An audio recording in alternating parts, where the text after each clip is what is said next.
Right, good afternoon, everybody. Thank you so much for joining us today for our Preserving Family Memories workshop. My name is Annie Black. I'm the Director of Programs and Volunteers for the Dallas Holocaust and Human Rights Museum, and we're happy to have you with us today. I wanted to go ahead and start by thanking our community partners for this event. First of all, the DFW Archives Bazaar, which has gone completely virtual this year. So it's an entire calendar full of events this month, the month of October, which is Archives Month. So please feel free to check out their Facebook for more information on additional events you can attend. And of course, our other community partners, Legacy Senior Communities, Mosaic Family Services, Reach of Dallas, SMU Human Rights Program, and the Family Place. Thank you all so much for your ongoing support. So a little bit about how today is going to work. In just a moment, I'm going to turn it over to Felicia Williamson, our Director of Library and Archives, to talk you through some of the solutions to some common challenges of home preservation. We do very much encourage questions for this program. Felicia will leave plenty of time at the end. So anytime you think of a question, it could be a personal challenge you're facing, a general question about preservation, please go ahead and type that into the Q&A box and we will get to as many of those as we can. If you want to locate that Q&A button, it's probably at the bottom of your screen. If you are on a laptop, it might be at the top if you are on a tablet or mobile device. And last thing, Felicia's going to mention some resources today. We are going to send a full list of those with links tomorrow, so please keep an eye out for that. No need to furiously scribble down any of those links. We will take care of that and get those to you. So without further ado, I'll go ahead and turn it over to Felicia. Well, good afternoon, everybody. My name is Felicia Williamson. I'm the Director of Library and Archives, and I'm so happy you're with us today on this pretty October day to talk about how to tackle those big preservation projects that we all have. My approach today, even though I am a professional archivist, is really how to look at these projects with a pragmatic view, a realistic view. So while I'm aware of industry standards and best practices, I want to encourage all of you to tackle these projects using the resources, both time and financial resources you have. Before I start by sharing my PowerPoint and start giving you some tips and tricks, I want to share a few things visually here. This is a catalog that's available. You can download it from Gaylord Archival, which is a archival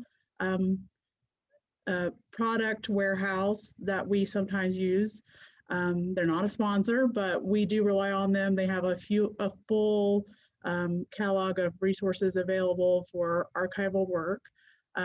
This is their guide to preserving materials at home and collections care. It's very well done. They'll send you one of these for free, or you could download a PDF and look at it at home. So that link is in the email we're going to send you, but I just wanted to show that to you. This is the little booklet if you want to get it sent to you. I know sometimes I like to have something in my hands rather than a PDF, but a PDF is also available. Finally, they'll also send you the catalog of their materials that you can purchase. This is also available online, but if you prefer a catalog in hand, that's available to you. And just so you know what I'm talking about later on, I wanted to show you a couple of things.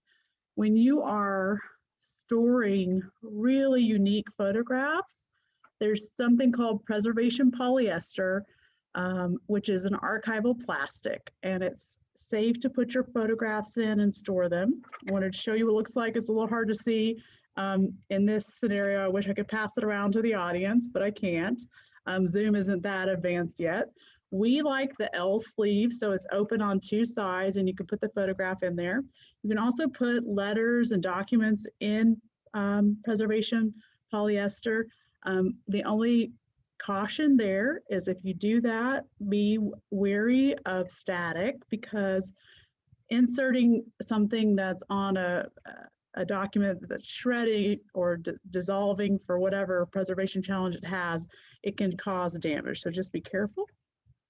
And then finally, another favorite trick that I really rely on for my own at-home preservation needs, and I really recommend, is buying a big pack or ream of acid-free paper. So it's just paper, but it's acid-free, and we'll talk about why that's important. So I have some of that here.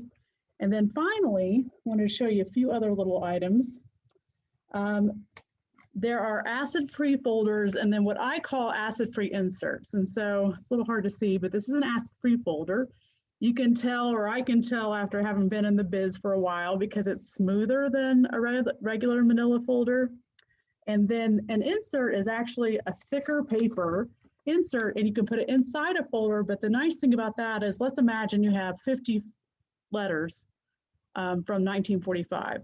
You could identify each letter at the top of the insert and keep it in the same folder. So it helps you to identify, subdivide documents, keep them together intellectually and physically, and you don't have to write on the documents, you can write on those sleeves. So I wanted to show you a couple of those things. And finally, another little thing, and this you can order on Amazon, is a micro spatula. And it is what it sounds like. It's a tiny little spatula. This is a set of 4. And this is good. We're going to talk about albums. Sometimes albums have things that are stuck on there, or you have to really get delicate handwork to get something pried loose. And so a micro spatula can be helpful. So let me see if I can show you that. And those are available on Amazon. And this little pack costs $10, so that's very affordable. And then finally, then we'll get started with the PowerPoint and get into the nitty gritty. This is an archival box. It's called a Hollinger box. There's a lot of different ways you can store archival collections. This is just one of those ways. We'll talk about some alternatives. Okay, I'm going to start sharing my PowerPoint now.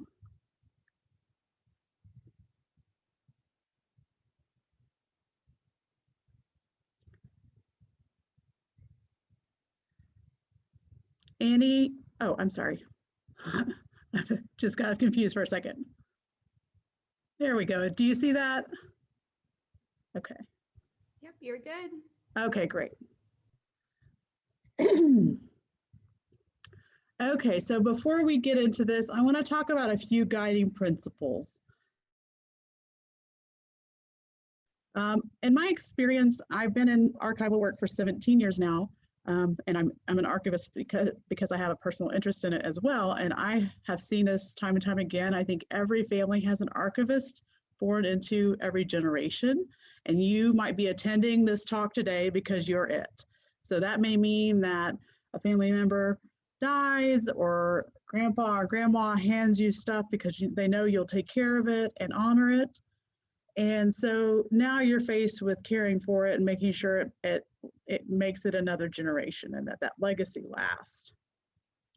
The next thing is, it's very important to realize, and I don't know if I realized it even when I was younger, but that you may be the only person that knows a specific segment of your family's history, and that you need to find a way to record that. And that if that doesn't happen, that transfer of knowledge, it'll be lost. For me, that meant that there were questions I didn't ask my grandparents that now I can't because they're deceased. And they probably thought that the people who needed to know that information knew it, but they didn't. And now that's lost to us. I think it happens a lot that certain individuals and families end up inheriting multiple branches and multiple generations of family history, and it can become very overwhelming very quickly. There's people in my own family who have really what amounts to a full house full of stuff to really try to deal with. You may just have some photos and documents, a handful of things that you care about, or you may be facing a real big challenge. And so there's different levels of conquest you're looking ahead at. And I just want to encourage you, because perfection is the enemy of good, and it's the enemy of done. Even in our archives here, we try to live with that principle in mind, that if we tried to make every little thing, every little record, every little encapsulation perfect, we wouldn't make any progress towards the big goal, which is making everything preserved for future generations. So I just want to have that as one thing in the back of your mind.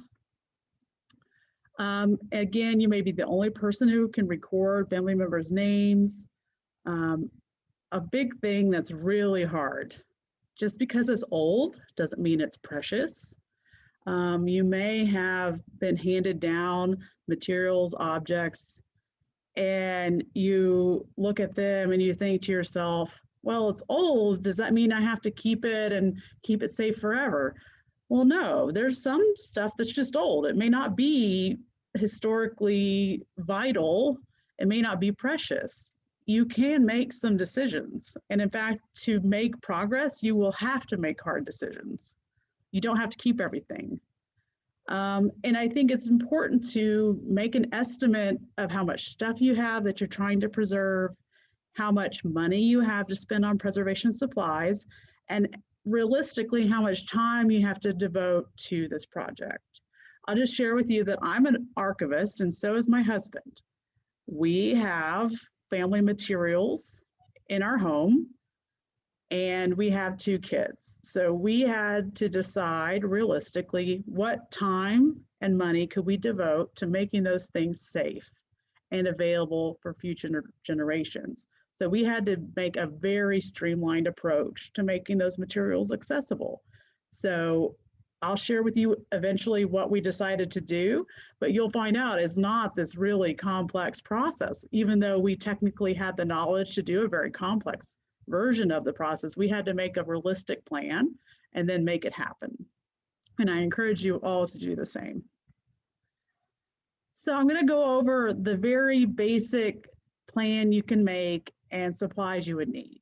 So, and this is my personal recommendation, my personal advice of how I would tackle a home preservation of family collections.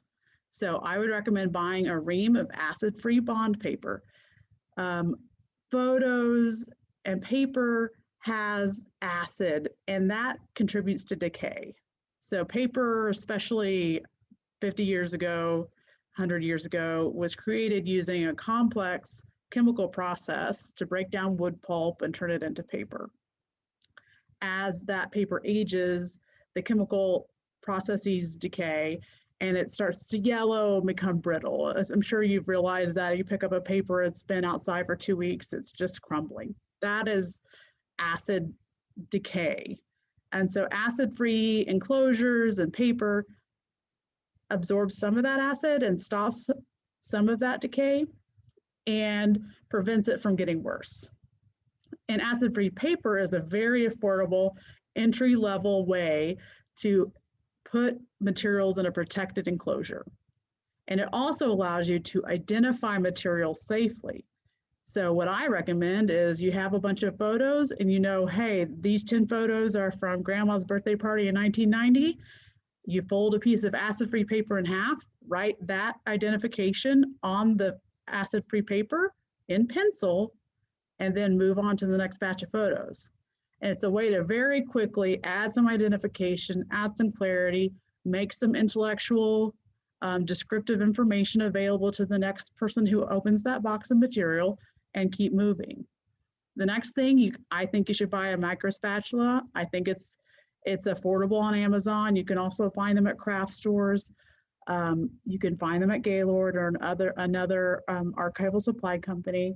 You'll need them if you have anything that's an album or has something that's stuck together. Often you'll find that color photography from the 1980s and 90s will become melded together, which is super intense and scary. We have lots of photos like that in our own collection, and sometimes you can get them pried apart.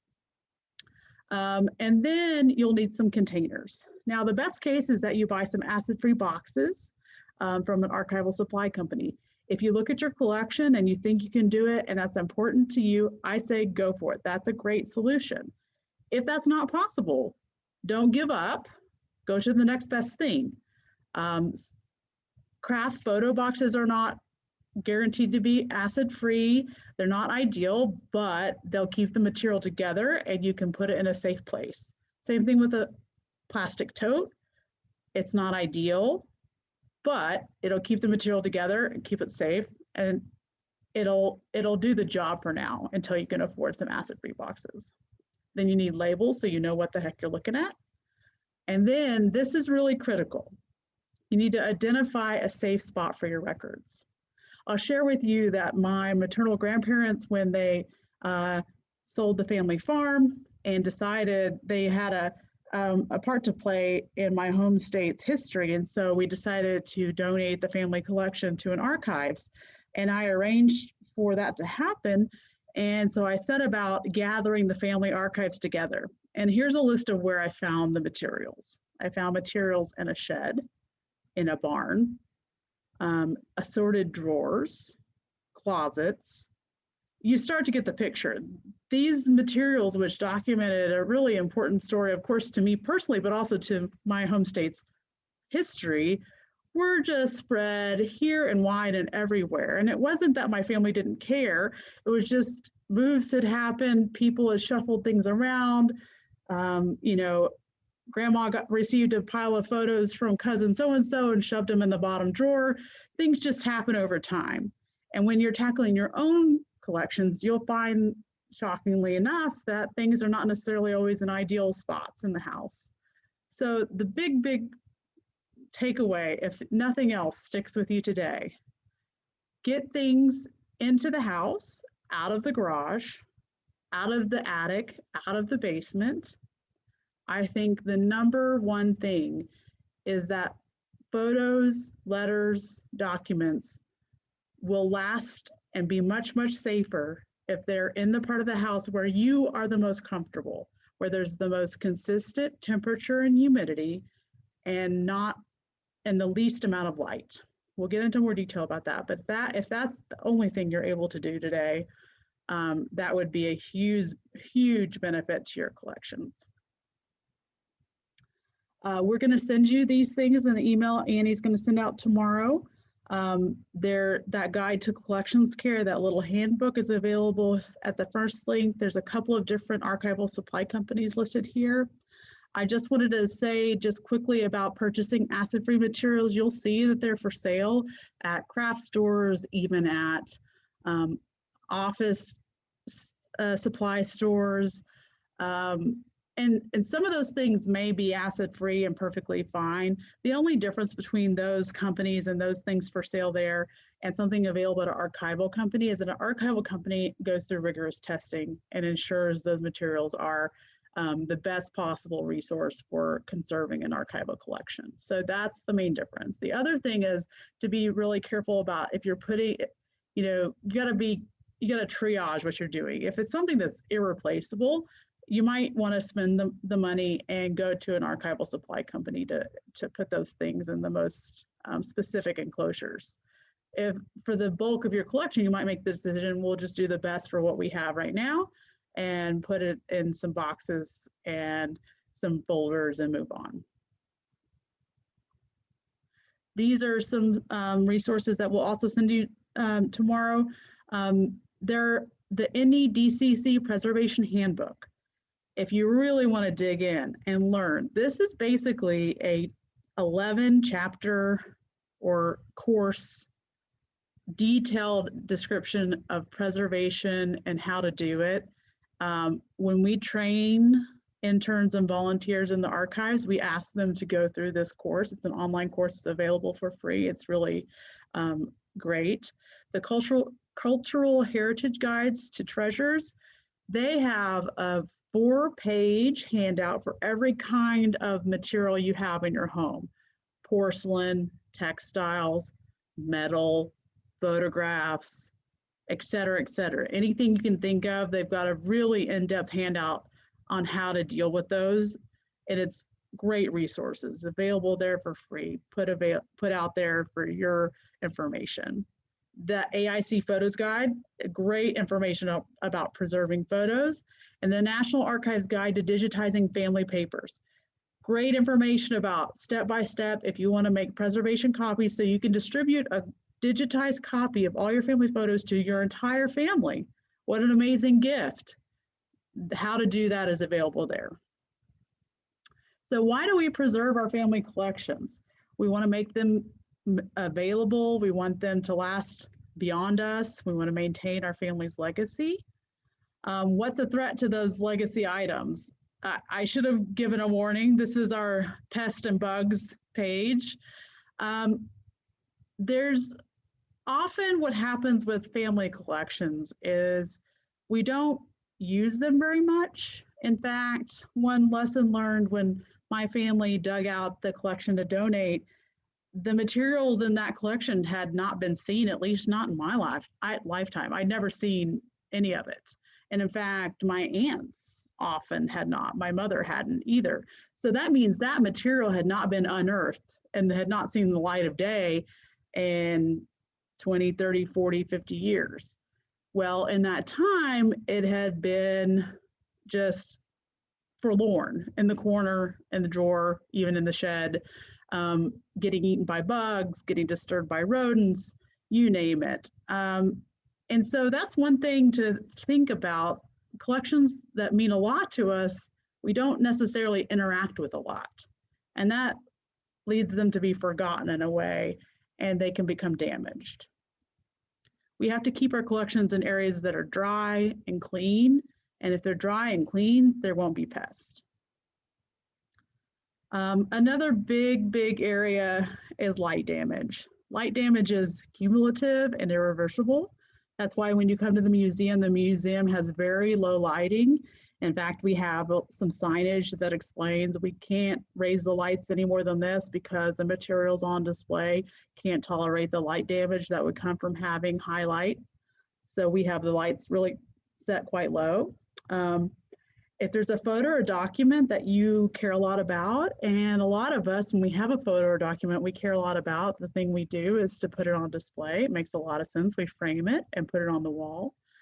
And we recommend really, truly to take that off the wall, digitize it, and put a copy, a high quality copy of that photo or document on display in a frame and put the original away. Out of the light, because light damage is hard to control, and once it happens you can't undo it, and we'll show you some examples later in the presentation. So I have more examples, but this is so remarkable I wanted to share it with you. This is, very recognizable, so some plaques on the wall, but these are all, believe it or not, the same exact plaque, but one is in direct light and the other two are not. I mean, this right here on my far left, it looks unrecognizable. The colors have completely faded. Even the wood grain has completely disappeared, and there's no bringing that back. So if you imagine a beloved photograph or a diploma or some other certificate, a wedding certificate or a ketubah, I mean, losing that would be really heartbreaking. Just a word on humidity. Humidity and temperature are integrally linked. Here in Dallas, we deal with humidity all year round. It's quite a big part of our life, right? The problem with humidity is that documents and photos absorb humidity and expand, and then let go of humidity and contract. And that expansion and contraction adds up and leads to degradation over time, especially with photographs, which are made up of layers, and we'll talk about that in a moment. Those layers experience that expansion and contraction differently, which means that you can have a photo that really comes apart because of humidity fluctuations. So again, that means, don't store your photos next to the bathroom. Keep the precious family documents out of the kitchen. Keep them out of the basement and attic. And that's such a bummer, right? Because the basement and attic are just where these things tend to migrate. As an archivist, going on donor calls and visiting homes and looking at collections, when I was starting out, my boss would say, get ready, you're going to end up climbing into attics and digging around in basements. And I thought, oh boy, and he was right.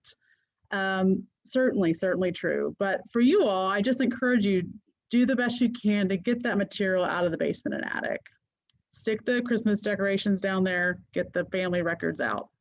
And then another kind of tip or trick is we do this at our home. We just buy a bunch of desiccant at Dollar General and put it in. We have a closet that has a lot of family records up high. A lot of our family photographs are in boxes up high, which is what we recommend. Flooding tends to happen on the floor. And so they're up high. and then we have desiccants. So whatever humidity is in that closet that's unavoidable, we're trying to control through having desiccant chambers in there. And it's very inexpensive. We just cycle it out every so often. So a word on temperature. Obviously, again, if you're keeping your collections where you are, most of us keep a relatively constant temperature. And certainly archival collections love it to be about 66, 68 degrees. That's not realistic. So just keep them where you are. Most of us live in houses that are around 72, 74, 76 degrees. The consistency is important. The fluctuations are damaging. Okay, so it's troubling to say this because it's so hard to face facts, but a lot of damage to collection materials are created by ourselves. So I'll show you an example of this, but fingerprints and tears, just handling things incorrectly, how you fill up a box over time. If you, for instance, one time I was a congressional archivist, I went to pull out a collection. There's this really important photograph. I pulled it out of the box and it was scratched. And by scratched, I mean there was probably a cumulative amount of about 120 scratches on the surface of the photo, and it was completely beyond repair. There's no way to repair it, and it obscured this photo, which was one of a kind. And what had happened is it was kind of, the photo had been in a frame and had been put in this box loosely and hadn't been packaged or wrapped up. And so the frame broke at some point before I started. I found the results of this, and it had shifted around after the frame broke. So the glass had, over time, just abraded the top of the photo over and over and over. So it was a step-by-step process created by care and handling mistakes that led to irreparable damage to that photo. So we have to take special care to try to prevent damage that can't be fixed. That comes into transporting the item, packing the item, keeping track of it so we know where it is. And then finally, when you're pulling all this wonderful stuff out and you're trying to tackle it, and it seems so obvious, but let me just say, put your cup of coffee on the ground or on the table in the next room. Don't put it where you are. You would be shocked how many times water damage, all kinds of other damage happens just by an accident or a spill. So just keep it away. Keep the food and drinks away. If you come to work with us in our archive, you have to keep it in the other room. Okay, so the good news is there's a lot of things you can do, practical steps you can take to prevent damage and then try to mitigate damage that's already occurred. I want to encourage you to take steps immediately to try to keep your materials safe. And then the other thing is I call it the Hippocratic Oath of archival techniques, which is don't do anything that can't be undone.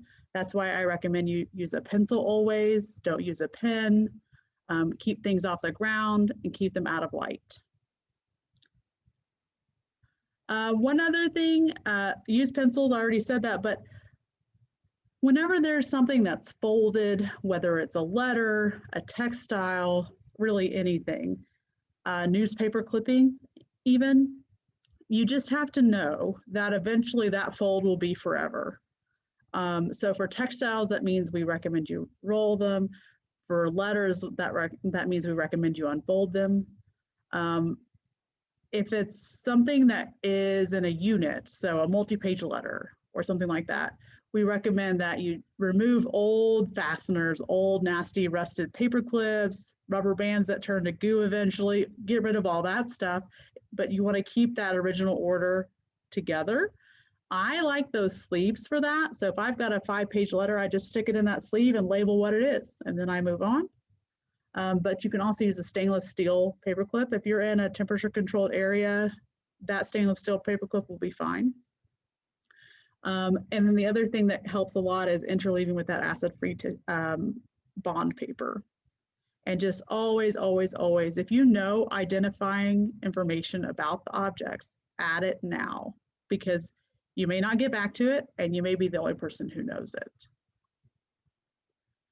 So a lot of us, on the hierarchy of things we all care about, a lot of us care a lot about photographs. They're often the most meaningful things in our collections at home. Let me just check the time real fast. Okie doke. So I want to give you a few quick tips about photographs, and then I have a whole section of examples, which is fun to look at. The first thing, I think when we talk about photographs, and we'll do this later, we're really talking about photographic eras because each era of photography has a chemical process that was involved in creating those photographs. And that has its own set of preservation challenges. So we'll get into that more. But as you're dealing with your photographs, I think it's important to separate photographs. So each individual one needs to be separated. I recommend you interleave them with acid-free paper if possible. Use a pencil to identify on the reverse, or even better, fold an acid-free piece of paper in half and write on that acid-free paper what it is. That adds some protection from that acid-free paper and stability, and also allows you to identify it without damaging the photo. If it's a very precious photo, scan it and send the digital file to a family member or all your family members. And then we're going to talk about albums later because photo albums are their own problem or challenge. Let's make it more positive. For textiles, as I said earlier, any fold is going to eventually be a tear or separation. Think about how you're storing precious textiles and what you're doing that is putting pressure on the textile. If it's on a hanger, there's safe ways to store textiles on hangers, but look at where the pressure points are on the textile. Look at what forces are acting on the textile. For a lot of textiles, the safest thing to do is to roll it interleaved with acid-free tissue paper. And the big thing that I noticed with textile storage is that, again, you want to disturb your textiles. You want to go and carefully look at where they are, pull them out, make sure they don't have moths, make sure they're not having a pest issue, make sure they're not getting musty and dusty, clean the area where they're stored. Because a lot of times they sit forlorn for a long time and problems accumulate and we're not aware until it's too late. So let's talk about scrapbooks and albums. I think scrapbooks and albums are some of the most intense parts of our at-home collections. They often have mixed media. They're often, albums through the years, starting in the 19th century, were often mounted on some of the most poor quality paper that is in existence. A lot of it is the equivalent of putting your most precious family heirlooms and pasting them down on a shopping bag from Kroger. Is just really poor quality paper. It could barely hold itself together.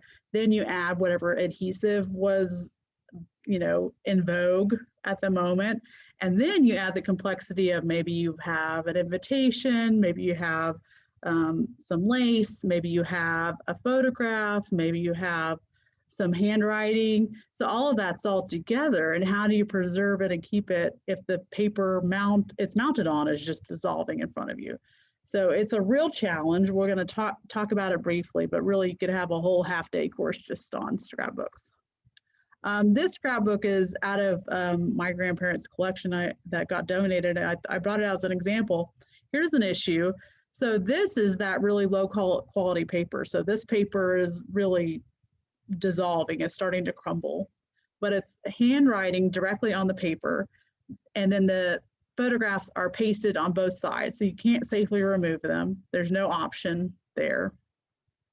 And so we decided to digitize it with the realization that eventually this album would become unusable because the paper was becoming increasingly fragile and just kind of crumbling to bits. So we digitized it. You can't really pull this album out really. And so the information is preserved.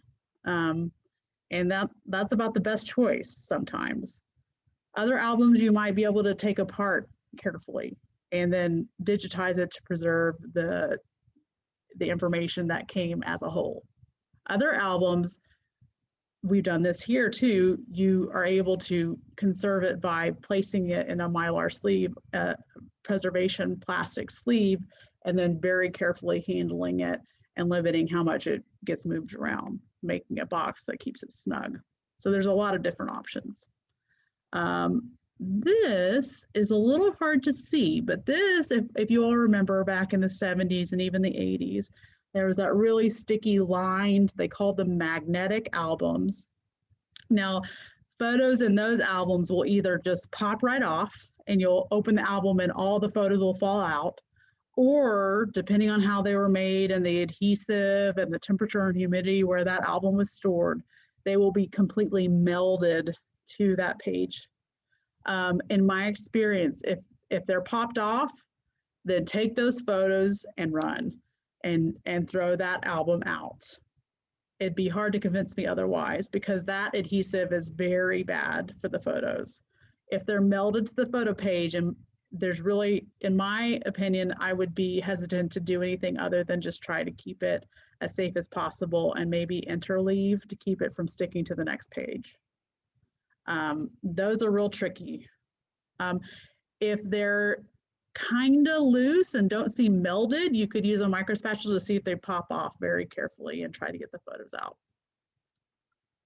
Okay, let's talk about a step-by-step to get started and make progress on our home collections. Okay, my sense is that in the group of, let's see, 40 or so watching here right now, and then whoever joins us via Facebook Live, there's a huge variety of the task facing you. You might have a handful of precious things you're trying to make a decision about, or a house full of stuff you're trying to figure out what to do with. So the first thing to do is to make an inventory of what you have and figure out how much of it can you inventory. And then figure out, is there a family member who can help you? Especially now, is there something you could even think creatively? Can you take a cell phone picture and send it to someone and say, do you know who this person is? And then if you have 100 pictures of the same person, you don't know who they are, then all of a sudden 100 more pictures are identified. Make a list of supplies and then triage things that you know are in trouble. Is it crumbling? Is it fading? Do you not know what to do with it? Try to make a list of problem areas and get some help. Now that might mean seeking out help from a conservator, and then it might mean some hard decisions. There could be materials in your home collection that aren't worth saving, so that's another big decision. Use either folders or acid-free paper to begin sorting. My opinion for a family home collection is sort by branch of the family tree and then by era. And you can do that by, first of all, if it's black and white photography, that kind of shifts it pre-1950, and then you can sort by there through looking at clothing and other hints and family members that you can base on their age. If you know grandma was born in 1920 and went to high school in 1938, you could kind of base her age on photographs of her, and then the people around her. You could use that date to expand from there. A big thing that's sometimes hard to deal with, just because you have a lot of photos and they seem like, oh, this is my family, I have to keep them. I want to give you permission to say, well, wait a minute, do I have to keep all of this? You know, you have 100 photos of one birthday party. Well, you know, for posterity's sake, for your family's history, do you need all 100 photos, or do you need 1 or 2 special photos? That's the case for a print photograph, but it's very much the case for now our digital photography world. You know, when we processed that collection that belonged to my maternal grandparents, we literally found 100+ photos of cows. They were clearly meaningful to my grandparents. They had no historical impact on the state of Arkansas that I can tell. And so we put them in a folder that said cattle and moved on. We didn't spend any time on them. We didn't digitize them. We didn't conserve them in any way. And you could make the argument that you could keep one and move on. And then we found really thousands of of kids' birthday party photos in those collections. And so we gathered them by branch and sent them back. And if the branch of the family didn't want them, we ditched them. You know, it's okay. We don't need all of that. I mean, during the 80s, there's a lot of getting duplicate photos printed, and now we have digital photos in the gazillions. You can delete some and keep 2 or 3 of each event or special moment, and it's okay. Give yourself permission to make it manageable. One little note to please keep envelopes with letters. Often that has information about where it was sent from, and often the only date that goes with that letter. About journal articles, magazines, and newspapers. Oh boy, some home collections just have lots and lots and lots and lots of magazines and newspapers. If it's important to you, I mean, keep it, but keep in mind it might matter how common that publication is. So, National Geographic, it's a fairly common publication. So even if your family member was an avid collector, there were quite a few other people in Dallas, in Texas, in the United States, even in the world, who were avid collectors, and those publications are available. If it's a small, unique, very small run magazine or publication or a local newspaper, that might not be true, and it might be actually very unique. So use your judgment and reach out to your local historical society for guidance on that. For documents, obviously, if it's important to your family, keep it. If it's framed and there's no point to having it framed and it's not on the wall, give yourself permission to ditch the frame. It makes it easier to store lots of material. And then we'll get into what to do with photos here in a moment. It's a big, big deal to always take note of any provenance information, where it is and where it came from. So for example, if you open a box of material and you decide that you're going to ditch 80% of it, and there's a bunch of photos, let's say, and documents having to do with a graduation party, and you know the graduation party took place on May 18th, 1945, but you got rid of the documents that say that, you would need to retain that information if you move those photos to your photo box. So it's a matter of keeping track of the information you know and moving it wherever you move the materials. And also recording information you know about the parties in your collection. So if you know Aunt Mabel's first husband's name was Gary, you need to write that down because you may be the only person who remembers that. So, for photos, we often get questions about how to write down information. You can write with a soft lead pencil on the back of a photograph. Pay attention to what kind of backing that photograph is printed on. Sometimes a very light mark can damage a photo. So be very careful and do a test mark first. There are things that are being sold on the market that are being peddled as photograph safe pens. I'm very cautious around those. I've seen those, I've used those, and sometimes they bleed through even if they're photo safe, and it really depends on the backing and the quality of the backing of the photograph. I tend to steer clear from those. That's just my opinion. Big alert, digital photos. To me, right now, that's one of the most critical issues in family preservation. Is labeling digital photos and making sure digital photos get off of our cell phones and onto a secure server with backup storage. I really encourage you to think through what happens to your digital photos, including of your kids and your grandparents, because now grandparents have them too, and try to make a plan for that and always have a backup. And then if you've got material in your house and you're thinking to yourself, yeah, this is important to my family, but I think it might be even more important to our community and history in a bigger sense, I really want to encourage you to reach out to an archive or museum or historical society, because if you're not sure, we're always happy to consult. And if you, for instance, call me and I'm not the repository or museum that's a good fit for your family collection, I can certainly guide you to the the repository that is a good fit, and vice versa, hopefully.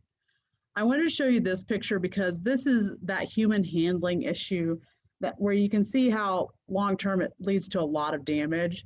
So when you pack things away and you've rehoused them and done a beautiful job of describing everything in your collection, be sure that it fits snugly, but not too snugly in the box so that it's not shifting all around, but it's also not packed so tight that it's a big mess. So you can see this stuff is just slumping to the side and is eventually becoming a big mess. I wanted to take just a quick second to talk about photo finishes.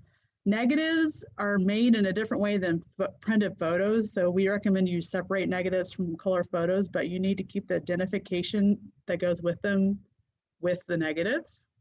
And then photos from different eras have different finishes, and they're created using different chemical processes. And this can get real technical real fast, but basically every kind of invention in the history of photography has created a different kind of chemical, and those chemicals degrade in different ways, and they don't always get along. So as you're organizing by era, it almost makes sense to also organize by phototype. So black and white photos do better separated. And then each era of color photography has different issues and different processes, and so it almost makes sense to have them in that chronological order and separated by phototype as well. I'm running short on time, so I'm going to move past this slide and show you a few examples. Here's some photos showing some damage from rodents.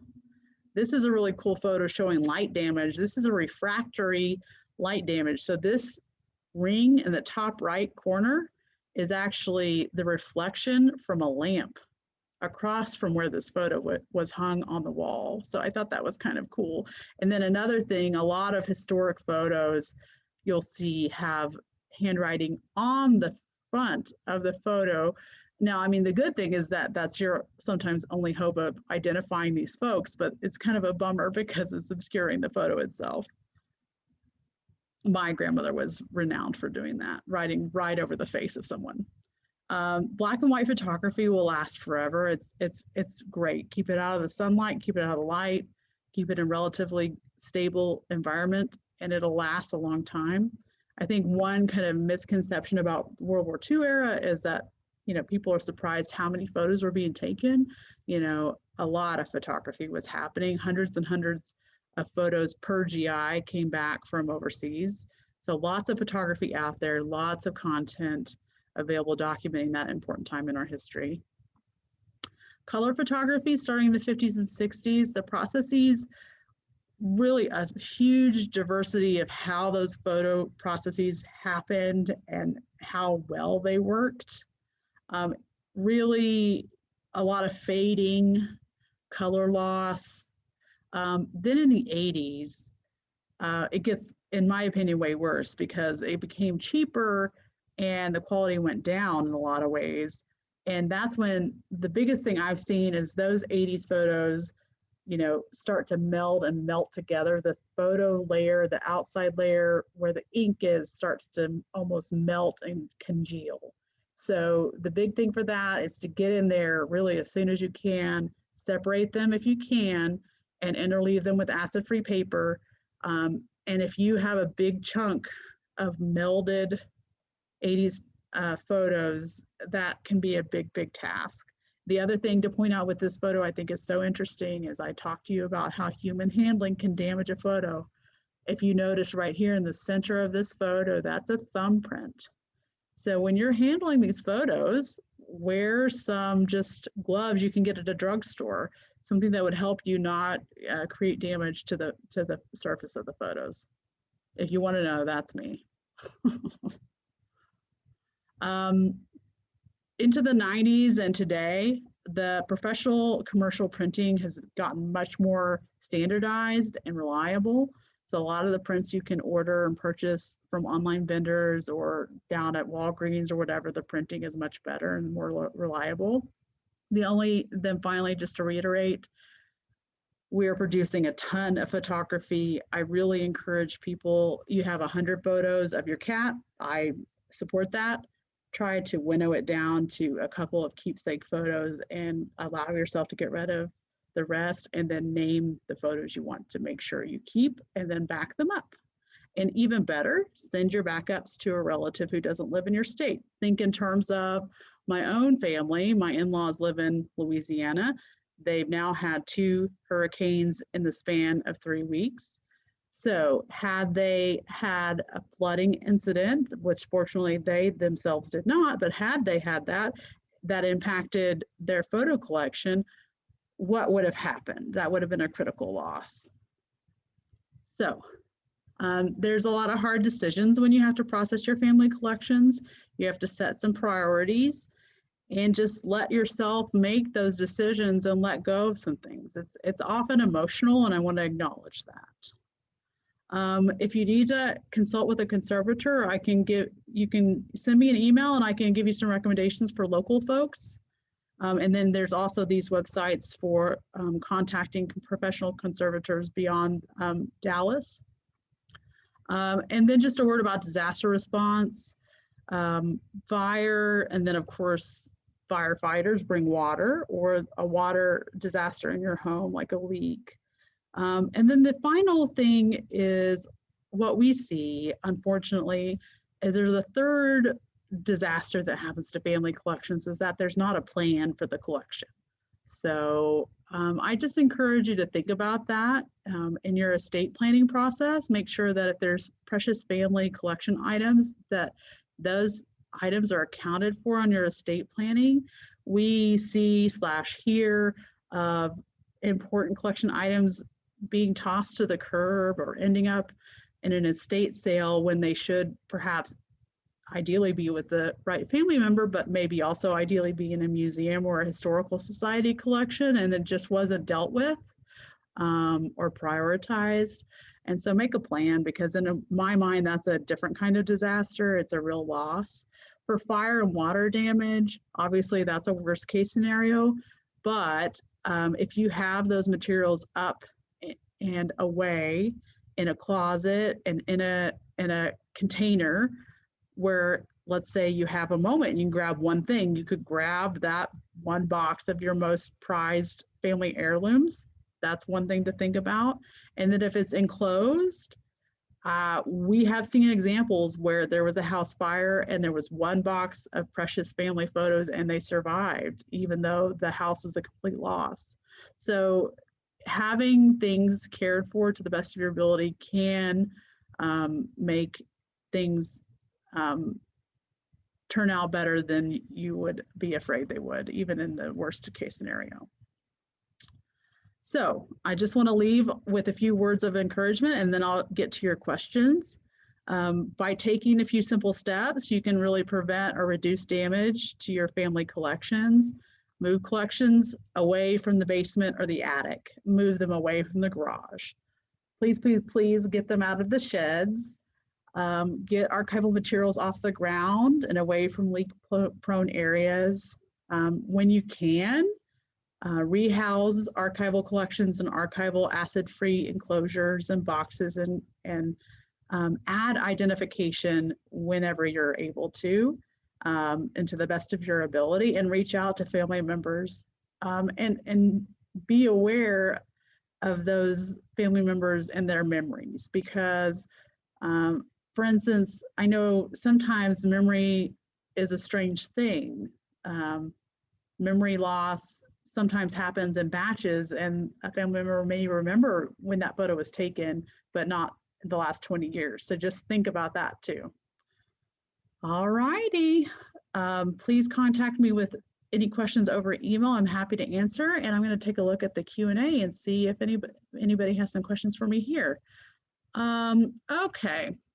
What is desiccant? That's a great question. Desiccant is basically just sometimes charcoal is used, but there's other kind of chemical desiccants. All it means is something that takes moisture out of the air.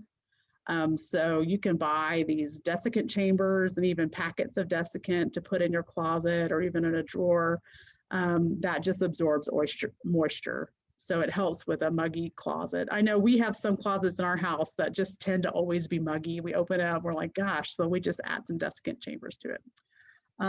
For gloves, nitrile gloves, just blue surgical gloves that you can get at any drugstore are totally fine to use when you're handling photographs. So I have a question about what can be done with a college diploma that was laminated onto wood and has yellowed. Oh boy. I would say take it off the wall. I would take a high resolution photograph of it, and I would put it in an archival box. I would say that there's not much to bring that color back to where it was. That light damage is permanent. So I would take it off the wall, and if you want to still have your diploma on the wall, I would put a high resolution photograph of the diploma on the wall, or request a new copy from your college. So Polaroid pictures. Polaroids, of course, and I skipped this slide and now I wish I hadn't, but every picture has 3 layers. There's the image layer, the binder layer, and then the backing, or the whatever is holding the picture together. And so a Polaroid, you know, you kind of, it all gets squished together and then shot out the camera, and then you shake it, and then that binds all the chemicals together and creates the image. So the biggest thing you can do is to keep it in constant temperature and humidity, and put it in acid-free materials. And I think if I were you, I would digitize those, because they're not going to last a whole long time, if I'm honest. Okay, our family has tons of slides and we don't know what to do with them. You know, slides are a pickle because they're really hard to process. You could consider, there's, you know, depending on how many of them you have, there are home scanners that you can purchase that have slide trays. So if you have the time and the interest and the energy, you can certainly scan them at home, and then try to identify them and name those digital files. Certainly possible and doable. The alternative would be, there are some companies that you can send your slides off and they'll digitize them and send you the digital files. I don't have a lot of experience with those types of companies, but there's several that have good reputations. So you can look into that, because scanning slides is a beast. Lynn Cole, hi Lynn. Is it okay to store fabric items and photos in the same archival box? That's a good question.